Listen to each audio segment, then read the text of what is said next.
Hello, welcome to an art challenge recap. Another World Watercolor Month has officially ended, and I really enjoyed the prompts this year. This will be a shorter recap than normal because I didn't do the daily challenge this year. I just picked out a couple of the prompt days that were particularly inspiring to me, and I did those instead. For supplies, this year I used my normal studio palette with the addition of Opera Pink for a couple of the prompt days. For paper, I used this Bao Hong watercolor block in cold press. This paper has a really lovely texture that I enjoy a lot. And then you'll also see ink pen in a lot of these pieces. This is part of my normal process, and for this particular challenge you can incorporate other mediums as long as watercolor is still a star of the show. And yeah, let's jump right in. Starting with day 1, which was Unplugged. And at the time, I was thinking it would be really nice to be relaxing by a lake, so that's sort of where this came from. I am really happy with how the texture on the tree trunks came out. I mentioned before that I really like the texture of this paper, and I think it works really well with dry brush techniques. But yeah, so this is day 1. Next, we skipped to day 4, which was Midair. I ended up going with a landscape theme for these wherever possible, in addition to whatever the prompt word was. I think it just helped me sort of get inspired. I do wish that I had gone with a different color palette for the sky, but otherwise I was happy with this one. And I did also use some Posca pen in the ropes on the swing here. So that is day 4. Next is day 7. The prompt for day 7 was path. And for this one, I brought out one of my references from a hiking trip I took to Park City, Utah. I had a lovely time hiking there, and this was a view from one of my favorite hikes that we went on. If you are someone who likes to hike and you have never been to Park City, I would definitely recommend you check it out.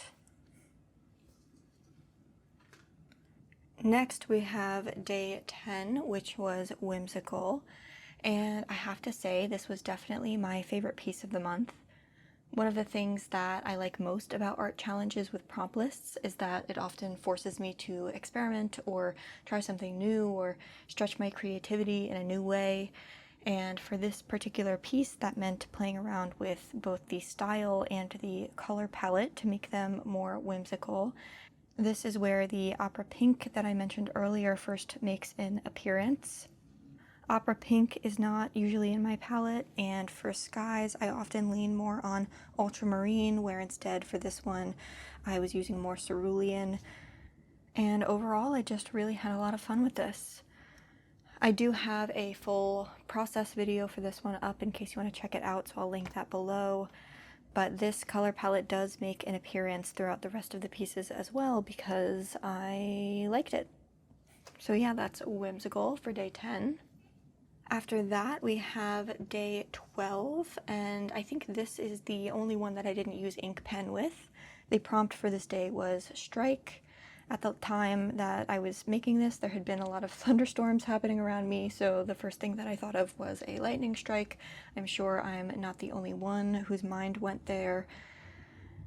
I brought out my masking fluid for this one, and I don't use masking fluid very often. I do find it to be a really useful tool, but I also find it to be really annoying.